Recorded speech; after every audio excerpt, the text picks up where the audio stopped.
Hey guys, and welcome to my pre-owned review of Mafia 3. Quick side note, my voice may be a little bit shaky and a little bit, more quiet and solemn. I recently had a very close family member pass away, and I found out about it today, but I needed to get this video out, and I am still going to be making the video.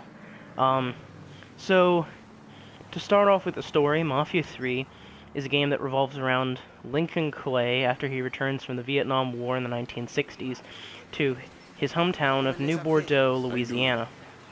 New Bordeaux is a city stylized around New Orleans very similarly. It's got very similarly divided up districts and things like that.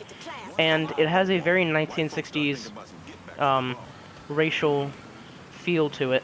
There are certain bars and things that Lincoln cannot go into, and if you go in, you're technically trespassing.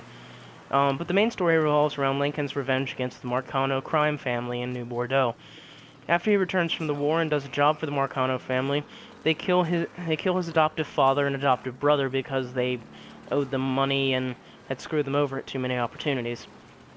So Lincoln, surviving the attempt on his life, decides to go after the Marcano family with the help of his CIA buddy and three underbosses.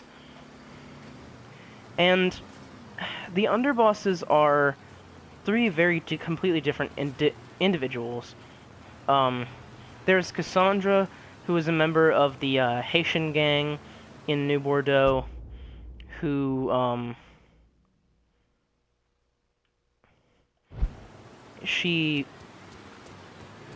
originally is an enemy of Lincoln's because he doesn't like the Haitian crime family, but they eventually start working together. Then there is Vito Scaletta, who is someone from the previous games. He is a character from Mafia 2. And then there is I don't remember his name, but oh wait, I can just look at the map.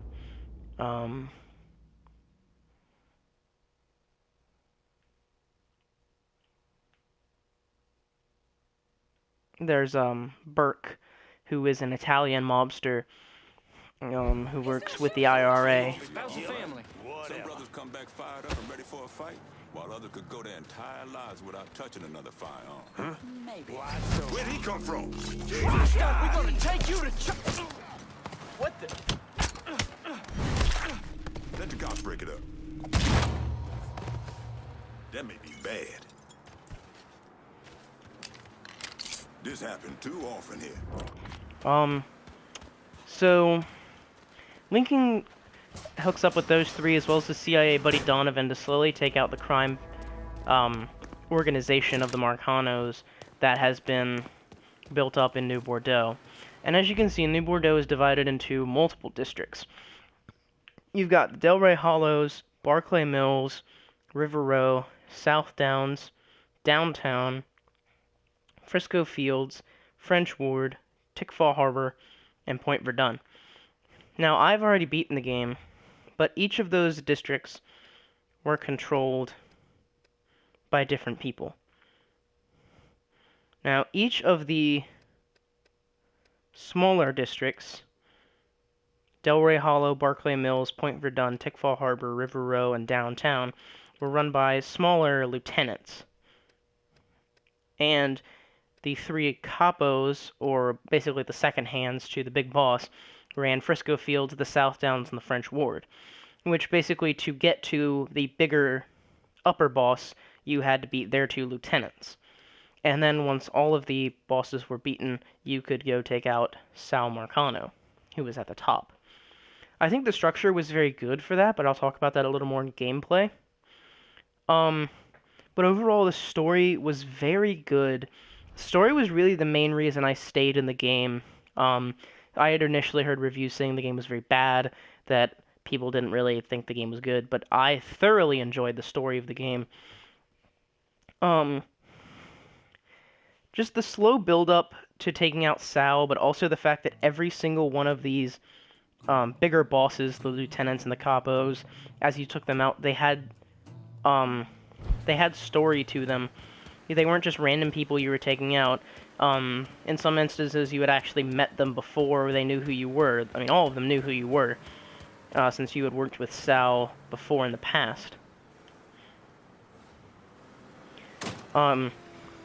And so the eventual build-up to how it ended, I think, was really fun. The missions are all very well structured, and I thoroughly enjoyed the final mission, which is this massive shootout in a casino. And I'm going to quickly go into minor spoiler territory here. So at the very end of the game, after you've killed Sal, you have basically 3 options on what you want to do. Well, it's technically 2, but, no, it is 3, I'm sorry. You can walk away and leave it all behind. You can rule the city with all of your underbosses, or you can rule the city alone. And in my opinion, ruling together is the best ending, because Lincoln has done so much to to make this city better and removing the Marcano crime family. And I feel like because of all his hard work, he deserves to be in charge of the city, because he is a generally good person. And I think that him being the crime boss of the city is what would be best for everybody, because he isn't really that much of a criminal. I mean, he does do a lot of, like, criminal activity and everything like that, but he is a generally good person. Mostly. So, that's kind of my opinion on the story. It's a very good story that basically makes this game. It's a great revenge story that, like, you would find in an old movie. And this game really feels like an old movie. It feels like you are existing in 60s America, where there was a lot of general racism that was quite blatant, and I thoroughly enjoyed it. So now let's move on to gameplay. So, the gameplay is... some of the things are good. Shooting in this game is very, generally good. Guns are always fun. You can customize guns. You can get suppressors for them. Well, there are certain suppressed weapons. But what makes combat very good is that you can bring in these things. You can bring in an arms dealer, vehicle delivery, and concierge to... you can change out your equipment on the fly with a free arms dealer. You can change out your vehicle on the fly with a free vehicle delivery. And you don't have to risk losing your money when you die if you put it all in the concierge. Now, once you get more respect from your underbosses, they will also give you other abilities. Cassandra will provide you with an operator that can cut phone lines for a short amount of time so that nobody can call for help. Burke will provide you with a stop to the police zones that show up when cops are called, and so you can get away easier. And Vito will send in a hit squad of Italian mobsters to come and support you in a gunfight. I'm running low. Can you send supplies to Del Rey Hollow? Be out directly. And there are a lot of guns in this game, and really the guns aren't my favorite part of the game, but they are very generally what makes this game fun and exciting. So you can have shotguns, handguns, automatic weapons, rifles, special weapons, which include like an LMG, a grenade launcher, a rocket launcher. There's multiple equipments, vehicle modifications, upgrades to your character, medical supplies, body armor. Good. Call me if you need me. Gotta unload some of this cash in the hollow. Sure thing, Sheriff. I said concierge, but this is consigliere. I'm sorry about that. But they can come and take your money for you, so that you can put it all in the bank and not have to worry about losing it when you die, which is something that happens. And of course, you can have vehicles delivered to you. Some new wheels to Del Rey Hollow. Aye, I'll get around to you right away. Alright, so, in an area, there are usually two. One car is promised. That's There a are big hill. two. What are they called? Businesses going on in the area. So if we take Delray Hollow as an example, there is there are or let's use Barclay Mills as an example. So you have the guns industry that works out of here, and then you have the garbage industry, which is not actually garbage work, but it's like, you know, taking care of the trash for the mob, or you've got downtown where you've got the bathhouse, which is for like bribes and blackmail and stuff, and then you've got a construction, which is mostly a front for things, or you've got drugs and sex, so prostitution and drugs, of course. So each district has two industries, and each of those has a boss that runs each of them. So when you go to a district, there will be a colored set of missions that you can do, and these will vary from tracking down certain individuals to stealing items to, for this specific sex one, there's like a big bust of this massive orgy that happens, which is really weird. For the bathhouse, there's one where you go in and disrupt the actual bathhouse and try to steal some stuff from them. And once you've done enough damage to their operations, the underboss of the operation will come out, and you will go to a central location, and you will be able to confront them. And you have in the district, there are these junction boxes that you can pop open, and if you have 3 mechanical materials, you can open up the junction box and put a device inside, and the device will allow you to listen in on phone lines. And if you do enough of them in an area, you have the opportunity to spare the underboss's life and bring them into your operation. But if you don't, or if you choose to, you can kill the person and still take over their operation. And once you've done both of the industries or rackets, I think they're called rackets, in a district, the big boss of the entire district will come out, and you have to do a scripted story mission to defeat them. And the scripted story missions, they're interesting because they're all completely different. So for Delray Hollow, you were taking down the Dixie Mafia,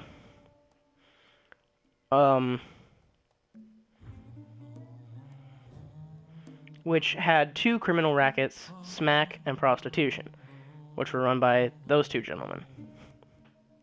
And so once you take them out, the leader of the Dixie Mafia shows up, and you have to go take him out. And it's not going to show me who the leader is, I don't think. But, for a slightly better example, my favorite was taking down this man, Tony DeRazio. So in Tony's district, which was downtown, there is the blackmail and construction industries run by Jimmy Cavar and Frankie Bernard.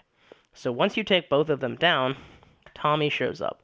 You go to a hotel, you fight your way upstairs, and you shoot through all of his guys until you get to Tony himself, who is actually fires at you with a rocket launcher as you attempt to get into his office. It's very reminiscent of Kick-Ass, if you've seen that movie.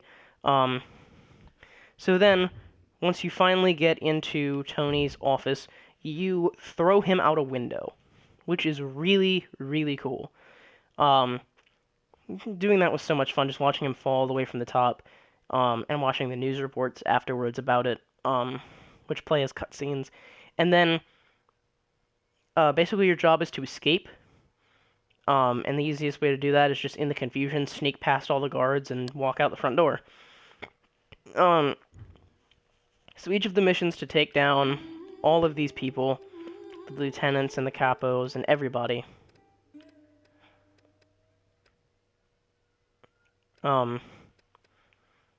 they're all completely different. The main problem with gameplay is that it is very, very repetitive. When you go to a district and you take out a racket, and you get to the racket ball, or you go into a racket and start beating them up, and you find one of the underboss's main enforcers, and you want to interrogate them for information, you're holding them at knife point, and then once you're done with them, you swipe up with your hand and then stab your knife down into their chest, killing them. and you do the same action for the underboss that runs the district racket, and you do it for every one of the other lieutenants and racket bosses. It's the same animation over and over and over again, and that happens for other things in the game too. Is that for certain things, you'll see the same animations over and over again. For people dying, for people just... the animations were very lazily done, I think. And gunfights can also be quite repetitive, since enemies are usually acting around the same. But really, that's kind of to be expected, since there's not much else for them to be able to do in a gunfight. But still, you kind of expect, you know, something from them, because, you know, they're enemies trying to kill you and not trying to actually die.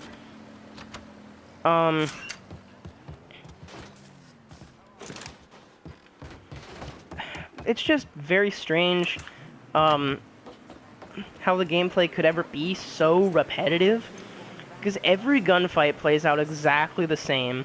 Is you're taking cover and taking out enemies with your guns just over and over again, shooting them and killing them. And the animations for taking out lieutenants are the same. The process of taking down every district is the same. And this is a major takeaway from the game. I told you guys I love the story, and I absolutely do. But the biggest problem with this game is that every single racket in every single district, and also every single entire, like, district, everything feels the same. The only things that are different are when you're taking out lieutenants and capos and Sal himself. Those missions are the only ones that are actually scripted and different. The rest all feel exactly the same. The locations look different. This is a very good-looking game, generally, except, as you can see, the skyboxes are kind of bad. That is just a solid white sheet that doesn't look like clouds. You can see a bit of blue, but that is it. The skybox is bad, I will admit that, but the rest of the game looks pretty good. All this stuff looks pretty detailed. But that looks bad, and the game is really repetitive. If I hadn't loved the story of this game as much as I did, and I didn't want to see Sal be taken down as much as I already had, I would have stopped playing this game really early on. Do I still recommend it? Yeah, to some people that actually like games like this, or like the 1960s, or played Mafia 2. But if you've never played any of these games before, I probably wouldn't recommend it to you. This is a really repetitive game, and unless you can actually get with the story, you're gonna have a bad time. It's not gonna be fun for you, because it's all gonna be super repetitive, and you're gonna get bored.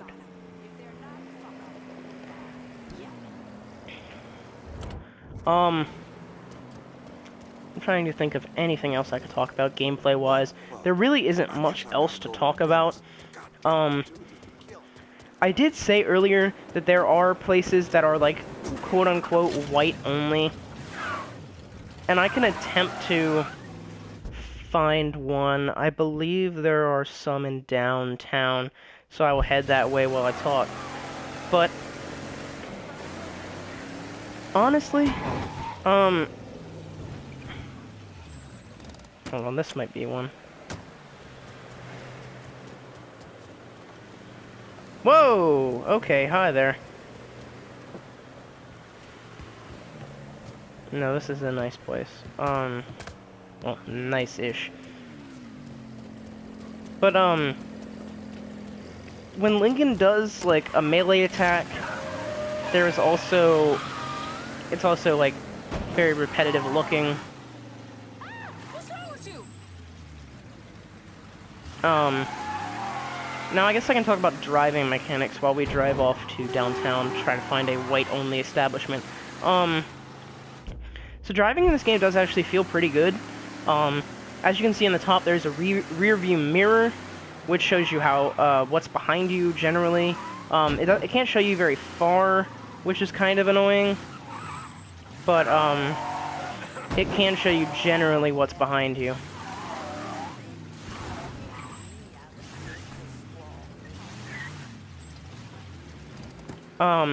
There's also, Man, the show's canceled because Morrison can't keep his drink in his pants. I'm just gonna go fight these guys over here. As you also saw while we were driving, there is a meter in the bottom that will show you how fast you're going, which I think was really helpful. There is a speed limit thing in this game. That was something that was part of...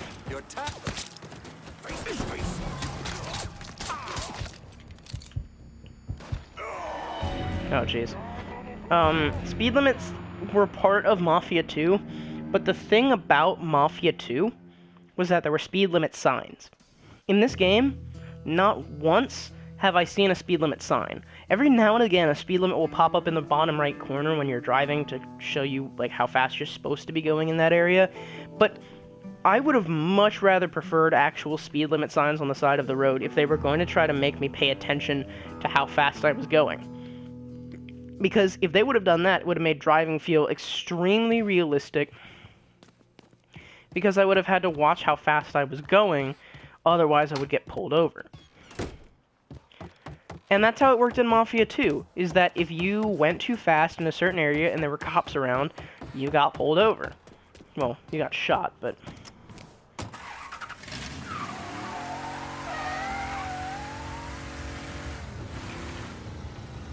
As you can see, there is no indication of what the speed limit is on this road. I'm just going. There's no clearly marked speed limit sign, as they did in Mafia 2. There's just nothing here to show me how fast I need to be going. And that's just only slightly disappointing. It would have made the driving, which feels really good, feel a lot more realistic if they would have had it, had speed limit signs on the side of the road. There's also one other,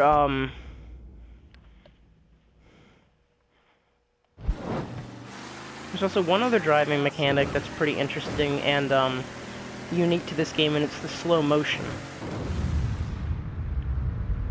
By pressing the triangle button while you're driving when that green meter at the bottom is full, you will go into slow motion, which allows you to steer your car better. It's very much similar to Franklin's special ability from Grand Theft Auto 5, but that's another reason why it doesn't feel original.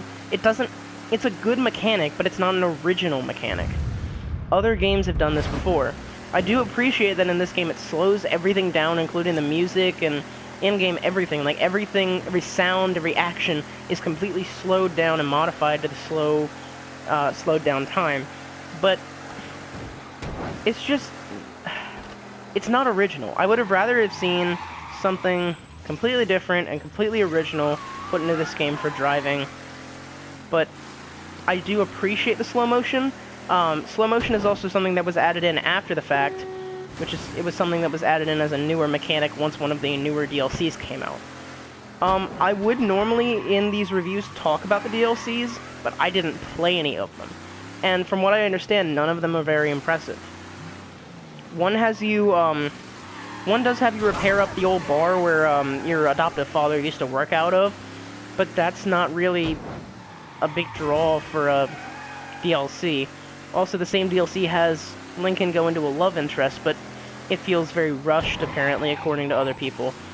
One has you taking down some crazy religious cult, and I believe the other one has you going off to some island to take out a military group. And none of them feel fun to other people. Again, I can't really speak to them, but from what I've seen, none of them look like they add that much to the game, except for a couple of new locations, but really, that's not much. It's gonna still feel the same. Like, you can add as much as you want to a game, but if the graphics are the same, the streets generally look the same, and it's gonna play the same, then it's just gonna be the same. And this game is very samey. That's probably the one word that describes this game best, is samey. It feels the same no matter what you do, no matter who you're fighting. You could be fighting the Dixie Mafia, you could be fighting Haitians, you could be fighting Sal Marcano's Italians. But everything feels the same. And that's just not interesting or fun. The gameplay is quite repetitive. And really, that's all I can talk about. So now to get into the pros and cons of the game. The pros for the game would be its amazing story, its well-developed characters, its interesting looking world and its realistic feeling, like you're actually in 1960s Southern America, with all of the blatant racism of many of its characters. The cons would be the repetitive gameplay, the unoriginal feeling mechanics, the lack of a speed limit sign, which is a minor personal con,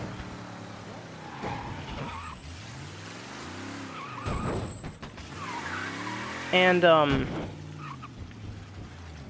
just kind of like the same feeling of everything that goes on in the game, as well as most of the gameplay, honestly, is kind of a con. So as you guys know, I rate on a 1 to 10 system, with 1 being a terrible game and 10 being a perfect, mostly perfect or excellent game. To clarify that a little bit more, if I give a game any score underneath a 5, so a 4 and below, it is a game that I do not recommend you touching at all. It is a game I think that you should leave on the shelf where it belongs and never touch it again. Do not support it, don't buy it. If I give a game a 5 to 7 rating, it is a game that I would want you to get in some kind of sale. Whether there's a big Christmas sale at GameStop, they're doing that buy 2 get 1 free kind of thing for pre-owned games, or you have a gift card, or some form of coupon. And if it's an 8 to 10 game, it is something that I would definitely recommend you picking up as soon as possible at whatever price you can. And this game, honestly, after I first played it, I wanted to give it an 8 out of 10. I was taking away maybe a 1.5 for the gameplay, and then I was taking away another point for some other mechanics. But after revisiting the game for the short amount of time that I had to for this review, I definitely say it's a 7 out of 10. It's definitely a game I would not say you just go out and pick up on a whim. It's not a game I would recommend you just go pick up because you think you might enjoy it. If you think you might enjoy it, go watch some gameplay of it and make your own opinion. But I take away about a 1.5 for the gameplay itself and all of the repetitiveness. I take away another point for just everything. I take away another half point for the general lack of originality and the horrible skybox, which, again, you can see it's blue now, but that's not what a real sky would look like, honestly. Especially at night, it's horrible, and the sun is literally just a giant 500-foot ball of fire in the sky. It's not a sun. And then another point is taken away just because I feel like this game could have done so much better. It was so disappointing. Mafia 2 was a 9 out of 10 game for a lot of people, but this game fell short on all of the expectations it was hyped up to be. It was hyped up to be this amazing game, and it completely disappointed everybody.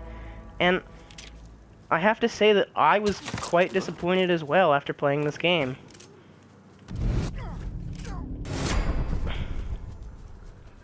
So again, guys, any game that I give a positive rating to, as in a 5 and above, it is a good game. It's a game I would definitely recommend to certain people. Like, I would recommend this game to people that have played the other Mafia games, or people that enjoy historical games, or people that enjoy gangster games, or gangster films, or people that generally enjoy a good story. But if I give a game a low rating, it's a game that I don't think you should ever play. And this game is definitely one that I would say, if you really think you would like to play this game, if you think this looks like something you would enjoy, I'd definitely say go pick it up. It's not that bad a game. Definitely try it out if you want, and if you're still kind of on the fence about it, maybe go watch some gameplay of it, and then you can make your own opinion whether you think you'd enjoy it or not. Anyway, guys, that is it for this pre-owned review. I'm sorry this came out a day late. I had a very busy Friday, and I was not able to record it all, but I should be able to get this out before the end of the day. I might have to do some minor editing on it, and I am not entirely sure what the next pre-owned review will be. I have a few ideas, but I don't want to commit to any certain game right now. So that is going to do it for this episode today, and I will see you guys in the next one.